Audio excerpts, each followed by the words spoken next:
Guys, kembali lagi bersama gue di Sakahayang Review. By the way, apa kabar kalian? Para penonton setia Sakahayang masih ingat dong dengan kisah Hell House LLC, di mana filmnya menceritakan tentang manekin badut yang selalu bergerak dengan sendirinya ketika sepi untuk mencari korban.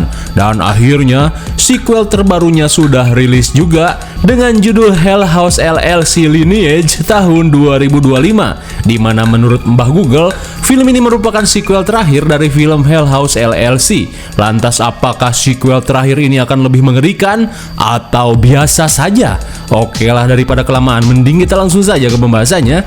Dan jika kalian suka dengan channel ini seperti biasa, silahkan subscribe aja biar gak ketinggalan video menarik lainnya dari Sakahayang.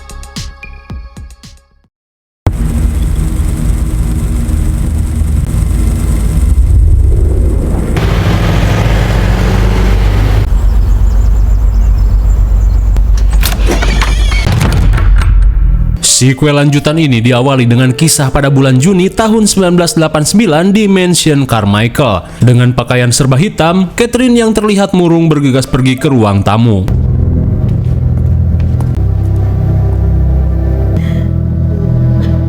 Rupanya Catherine dan keluarganya sedang menggelar upacara pemakaman untuk mendiang adiknya yang bernama Margaret. Dan seperti yang kita tahu di sequel sebelumnya, Margaret ini tewas setelah mengalami kecelakaan bersama kakaknya yang bernama Patrick.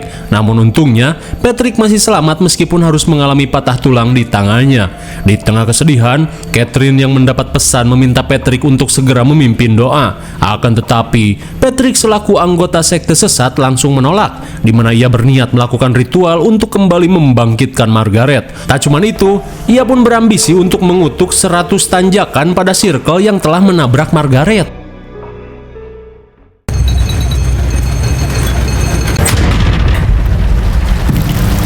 Singkat cerita, pada tahun 1993, scene beralih ke pasar malam yang ada di wilayah Rockland. Setelah wahana tutup, seorang pria mabok bernama Troy berniat untuk segera pulang. Namun seketika ia pun heran saat melihat sebuah wahana yang menyala dengan sendirinya.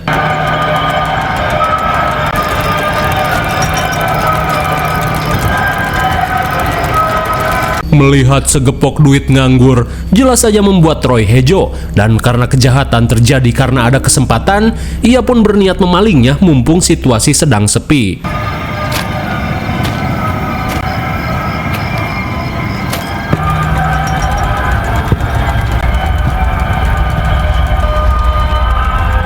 Sontak Troy pun merinding saat dalam wahana ini terdapat sebuah manekin yang terlihat mengerikan. Tapi karena BU parah, Troy langsung menggondol duit tersebut.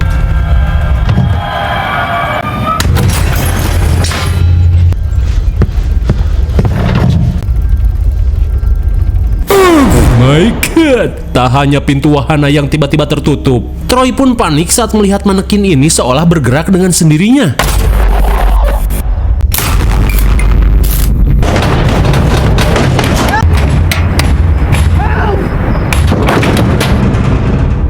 Saat Troy benar-benar terjebak, ia hanya bisa berharap pada nasib saja.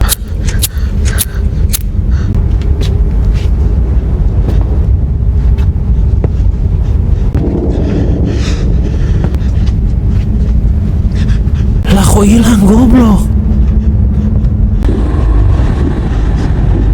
Apakah Troy akan selamat? Sabar, karena film pun baru dimulai.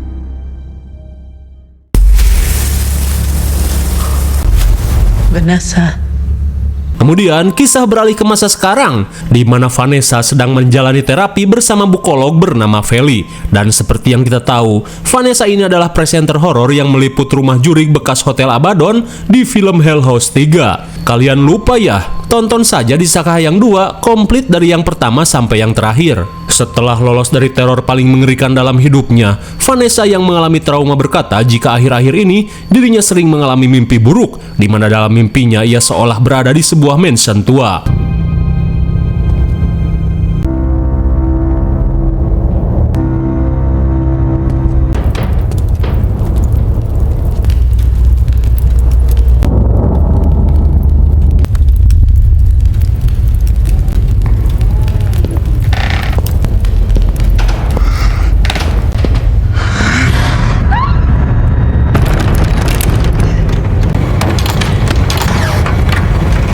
Rupanya mansion tua yang dimaksud oleh Vanessa adalah rumah keluarga Carmichael. Setelah mendengar cerita Vanessa, Feli merasa jika mimpi tersebut hanyalah efek dari traumanya yang masih belum sembuh. Di saat itu pula, Feli berkata jika trauma yang dialami Vanessa persis seperti kliennya yang bernama Bobby. Namun untuk kasus Bobby, ia selalu mengalami mimpi diteror sosok manekin berbentuk badut pasar malam. Perfectly normal.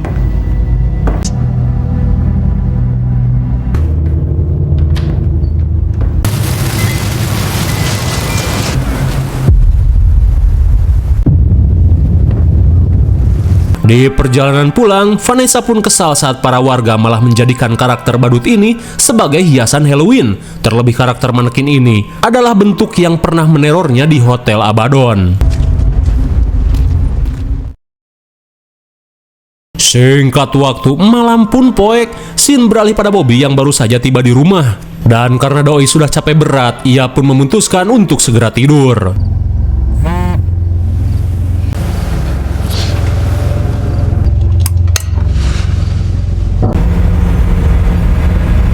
Di tengah malam, sontak ia pun heran saat mendapati sebuah bola merah yang tiba-tiba berada di kamarnya. Dirasa aneh, Bobby berniat merekamnya sebagai barang bukti jika terjadi sesuatu.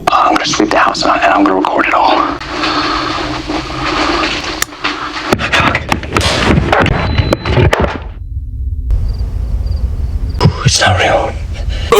My God, saat HP-nya terjatuh, Bobby pun kaget saat badut yang selalu ia lihat dalam mimpi tiba-tiba berada di rumahnya. Dirasa cuman halu, Bobby yang berusaha melawan traumanya berniat untuk memberanikan diri.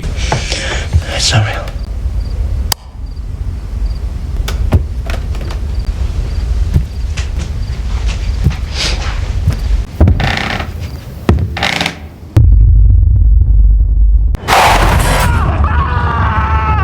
Malang sekali, akhirnya Bobby pun tewas diserang si badut yang benar-benar nyata. Di keesokan harinya, sepulangnya dari psikolog, Vanessa pun heran saat melihat hiasan manekin kemarin seolah berbeda dan kali ini terlihat sangat mirip dengan aslinya.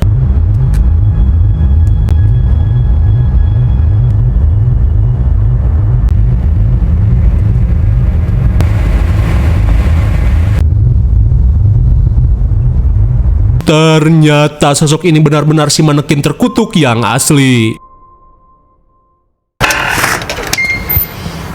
Singkat waktu, seorang bartender bernama Max merasa heran dengan bosnya yang tumben-tumbenan datang ke bar. Kemudian, Vanessa yang malas pulang berniat menenangkan diri sambil menenggak minuman oleng.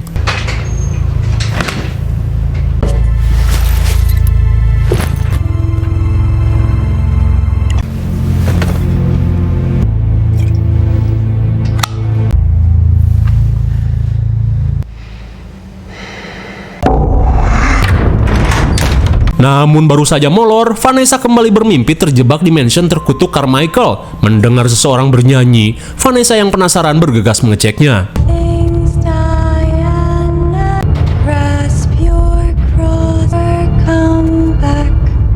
Rupanya, orang yang bernyanyi tadi adalah sosok Margaret. Di saat itu pula, Vanessa pun heran saat mendengar suara seseorang di lantai 2. I don't know. What did you hear? It sounded like... Seketika Vanessa terdiam saat ia melihat dua kewes ketakutan di tempat ini. Dan ternyata mereka ini adalah Margot dan Rebecca yang mendapat teror saat meneliti rumah Carmichael di sequel sebelumnya. Vanessa pun diberitahu jika kejadian ini merupakan detik-detik sebelum mereka meninggoy. Vanessa? Saat terbangun, Max berkata jika di depan ada seorang wanita yang ingin bertemu dengan Vanessa. Vanessa, I'm Alicia. Beberapa saat kemudian, Vanessa langsung menanyakan maksud kedatangan kewes ini. Lantas si kewes bernama Alicia berkata jika dirinya merupakan teman almarhum Bobby yang sedang meneliti teror keluarga Carmichael. Di tengah rasa syok saat mendengar kematian Bobby, Alicia langsung menunjukkan beberapa foto dan mengatakan jika pada tahun 1989, Margaret merupakan korban tabrak lari yang dilakukan oleh sekelompok remaja kolot. Dan ternyata, si pengemudi yang menabrak Margaret ini adalah Troy yang juga merupakan ayahnya Bobby. lebih. Alicia pun berteori jika keluarga Carmichael telah mengutuk semua pelaku tabrak lari sampai 100 turunan dan tanjakan. Dugaan Alicia pun semakin kuat, di mana penumpang lainnya bernama Winston meninggoy pada tahun 1995 dan teror ini berlanjut pada putrinya yang bernama Melissa. Dan seperti yang kita tahu, Melissa ini adalah seorang kewes yang dikontrak oleh Alex di Hell House pertama sebagai artis hardcore di pertunjukan rumah jurig. Dan entah sebuah kebetulan atau apa, orang-orang yang meninggoy di sequel sebelumnya merupakan keturunan dari teman-teman Troy. Di antaranya adalah Alice, penulis yang menceritakan mansion Carmichael, dan Diane, si jurnalis yang menyelidiki Hotel Abaddon. Mendengar hal itu, Vanessa pun merasa aneh karena dirinya yang bukan dari keturunan pelaku tabrak lari malah mendapat teror juga. Alicia pun menduga jika Vanessa mendapat teror akibat pernah berurusan dengan keluarga Carmichael saat datang ke Hotel Abaddon. Kemudian, Alicia pun menunjukkan sebuah foto bola merah, di mana jika seseorang melihat bola tersebut, tandanya kematian sudah dekat. Karena setiap melakukan olah TKP, pihak kepolisian selalu menemukan bola merah tersebut. Setelah menceritakan hasil penelitiannya, Alicia pun menunjukkan nama-nama Circle Troy. Seketika Vanessa pun syok parah saat dirinya melihat nama Haskin. Rupanya mantan suami Vanessa yang bernama Tom Haskin merupakan keturunan dari pelaku tabrak lari. Hingga saat panggilannya ditolak, Vanessa berniat memberitahu kasus ini melalui pesan teks. Di saat itu pula, Alicia berkata jika saat ini dirinya akan pergi untuk menemui seseorang. Terlebih jika saat ini, Alicia berencana mengakhiri penyidikannya dengan nekat pergi ke Museum Carmichael. Namun sebelum pergi, seketika perhatian Alicia teralihkan saat melihat liontin antik yang dikenakan oleh Vanessa. Lantas Vanessa berkata jika kalung ini merupakan kenang-kenangan dari saudara kembarnya yang bernama Michelle.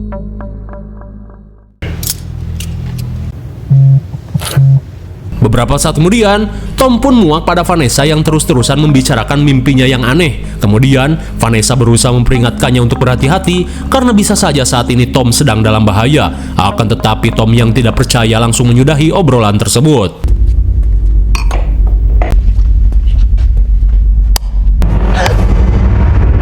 Saat akan pulang, Vanessa pun syok parah saat melihat sosok misterius duduk di meja pelanggan.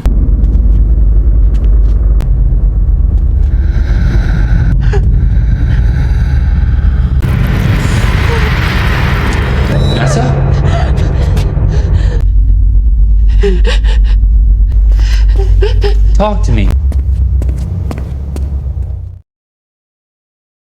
Kemudian, scene beralih pada Tom yang sedang lembur. Di tengah kesibukan, seketika Tom pun heran saat melihat bola merah yang dilempar ke ruangannya.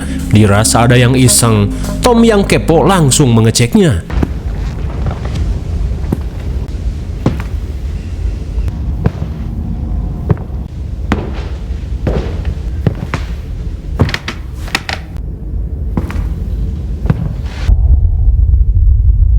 Sontak Tom pun kaget saat melihat sok badut mengerikan ngejogrok di lorong kantor.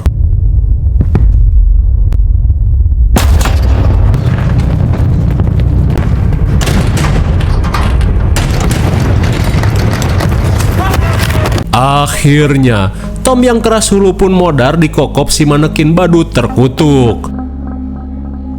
Kembali pada Vanessa saat menemui bestinya yang bernama Crystal, ia yang ketakutan meminta izin untuk menginap di rumahnya. Namun Crystal yang masih bekerja meminta Vanessa untuk menunggunya sambil menonton layar tancap.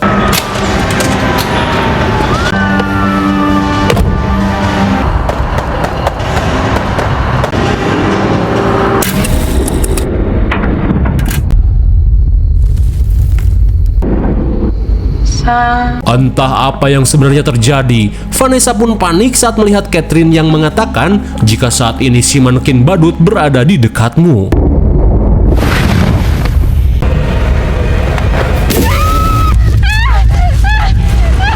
Vanessa, what happened? What happened? Are you okay? There was nothing in there. Sepulangnya ke rumah, Crystal pun menanyakan apa yang sebenarnya terjadi. Lantas Vanessa berkata jika ia sangat menyesal telah berurusan dengan keluarga Carmichael, di mana pada saat itu Vanessa dan temannya nekat melakukan ritual untuk melawan ketua sekte sesat di Hotel Abaddon. Mendengar hal itu, Crystal pun berusaha menenangkan Vanessa dengan memintanya untuk beristirahat. Kembali pada penyidikan Alicia yang kini mendatangi seorang pastor bernama David. Tanpa basa-basi, Alicia berkata jika dirinya memerlukan bantuan David untuk melakukan pengusiran setan di mansion Carmichael. Boa edan! Sontak David pun kaget karena cenah mansion itu dikatakan sebagai tempat paling angker di wilayah ini. Namun meski terdengar mengerikan, David yang ingin mengetes ilmu akhirnya sepakat untuk bekerja sama bersama Alicia.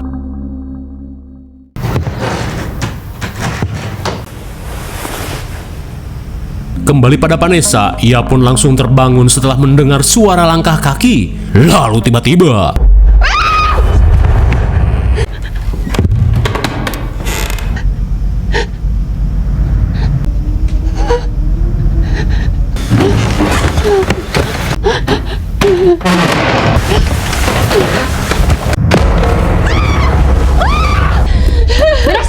Vanessa, what's happening? rupanya semua itu merupakan mimpi buruk. Namun kini mimpi Vanessa mulai sama dengan mimpi yang dialami oleh almarhum Bobby.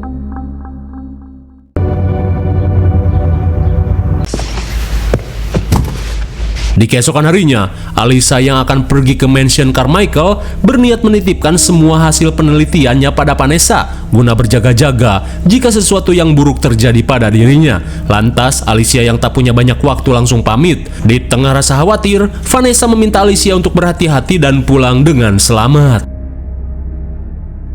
Singkat cerita, Alicia yang tiba di lokasi terlihat mengobrol dengan seorang kuncen bernama Donald sembari menunggu kedatangan Pastor David. Mendengar rencana Alicia, Donald pun khawatir karena menurut sejarah, siapapun yang masuk ke mansion biasanya tidak akan selamat. Hingga di tengah obrolan, Alicia yang melihat David datang langsung mengajaknya untuk masuk. Mendengar hal itu, Donald pun merasa bodoh amat karena resiko ditanggung sendiri.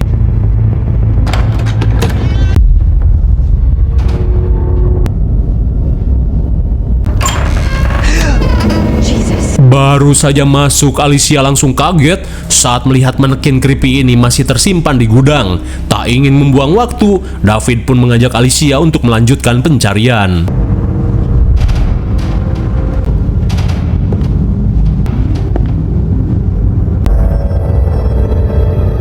Lagi-lagi situasi semakin creepy saat satu manekin lain sudah ngejogrok di tengah lorong.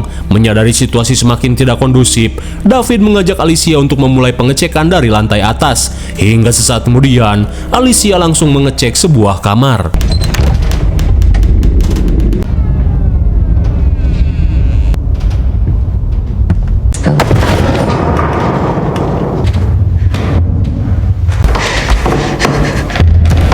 Seketika mereka pun merinding saat mendengar suara langkah kaki yang mendekat dari arah lain. Di saat itu pula, mereka tak menyadari jika ada sosok arwah berceker hawuk tiba-tiba berada di kamar.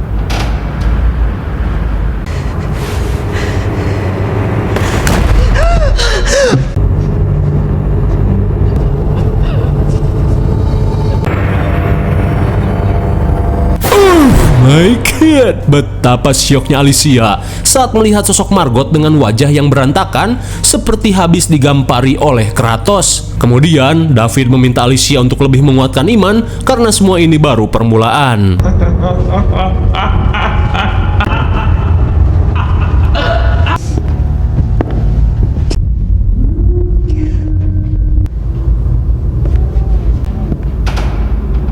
Sure, Alicia, thank you. We're all fans of yours. Sekembalinya ke kamar, kepanikan Alicia semakin menjadi saat melihat sosok Rebecca yang sedang video call, di mana cenah Alicia akan menjadi orang berikutnya yang akan mati di tempat ini. Walk to me.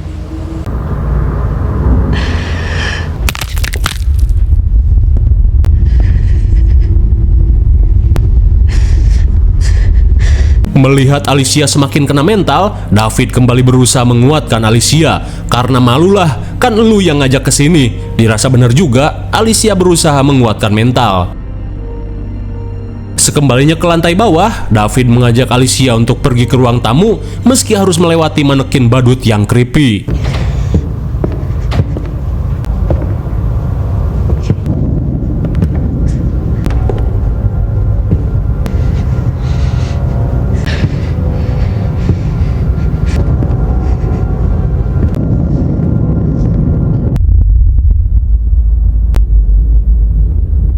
Setibanya di ruang tamu, David pun meminta Alicia untuk mempersiapkan ritual, sementara ia akan melakukan doa terlebih dulu.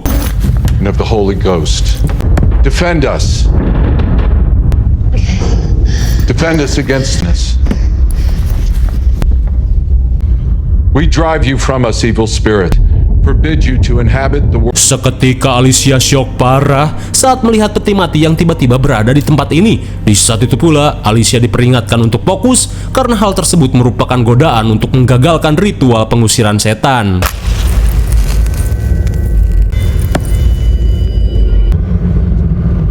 We drive you from us, evil. Forbid you to inhabit the world of life.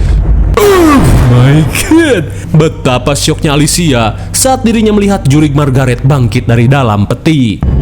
Don't look at it. Driven from the souls of the Lord. Be gone from them. God, the Holy Ghost could.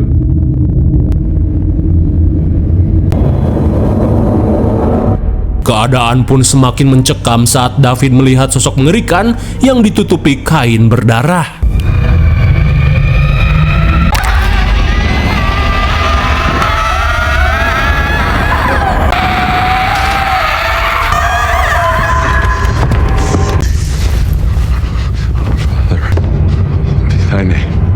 Where are you going to go, Father? Di tengah situasi mencekam, David diberitahu jika ilmunya belum bisa menyamai kuatnya kutukan dimension ini, dan semuanya akan sia-sia saja. But deliver us from me.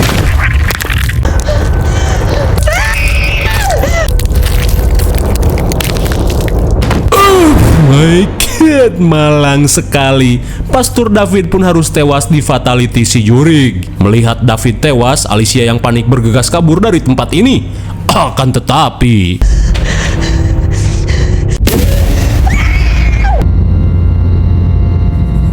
sungguh naas, Alicia yang sok detektif pun harus tewas di geng-beng manekin badut.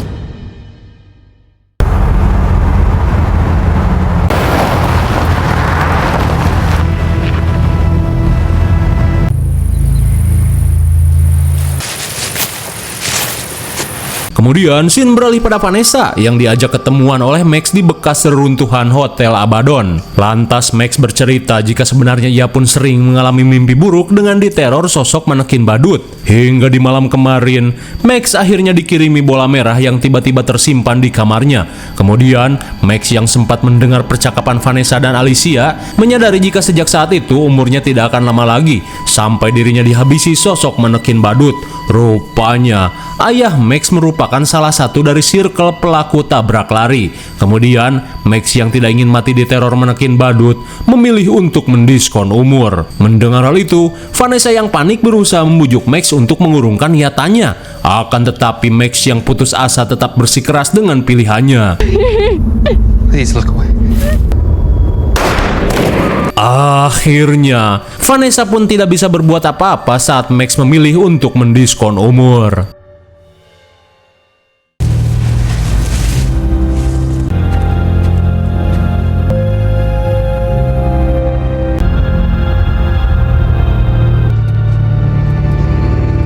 Sekembalinya ke bar, Vanessa yang syok langsung mengecek hasil penyidikan yang dititipkan oleh Alicia. Seketika Vanessa pun kaget saat menemukan surat yang menuliskan nama ibunya. Sungguh tanpa diduga jika selama ini orang tua Vanessa merupakan salah satu dari anggota sekte sesat, di mana saat hamil mereka sempat melakukan ritual di Hotel Abaddon. Di tengah rasa syok, sontak Vanessa pun kaget saat ia ditemui arwah Max yang memberitahu jika saat ini Alicia telah gagal dan malah mati konyol bersama si pastor di mansion Carmichael. Mendengar hal itu sontak membuat Vanessa syok dan langsung pingsan. Di alam mimpi, tiba-tiba Vanessa sudah berada di depan mansion Carmichael.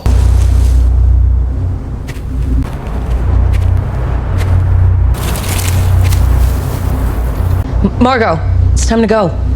Rupanya, saat ini alam bawah sadar Vanessa sedang time travel pada masa ketika Margot dan Rebecca melakukan penelusuran di tempat ini. Saat sedang menguping, Vanessa pun heran saat melihat sosok misterius yang sedang melakukan sabotase pada mobil Margot dan Rebecca yang membuat mereka harus terjebak di mansion ini.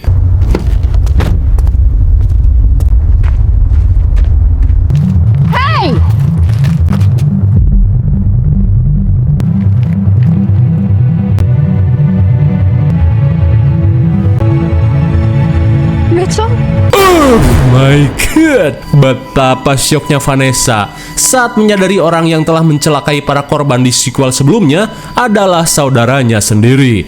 Lalu, film pun sudah berakhir. Bagaimana? Apakah sudah cukup menjawab misterinya?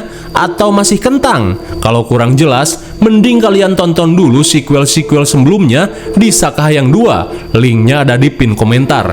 IMDb untuk film ini adalah 4,1 dan menurut Sakahayang cocok saja dengan nilai segitu karena sequel-sequel sebelumnya jauh lebih mengerikan dan menegangkan.